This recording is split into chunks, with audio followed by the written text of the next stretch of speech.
Recently, I noticed something was off with my butterfly. It was taking me too much effort to get my arms out of the water and into the initial position of the pool again. So I made a few changes. But the one that I think is most interesting is wide arms entry versus narrow entry. This is how I used to enter, and this is how I enter now with a wider entry. This seemingly small change allowed me to put my head in the water a little bit faster since my arms didn't have to travel that far anymore. Because of this, I had a better momentum and was in a better horizontal position.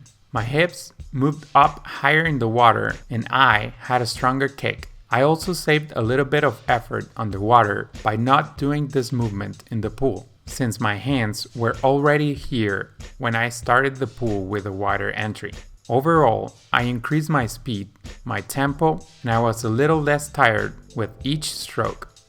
However, since my tempo increased, I did 1 or even 2 strokes more with this technique, so I felt that at the end of each 25, I spent the same amount of effort but with a better time. These small changes are almost impossible to catch with the human eye.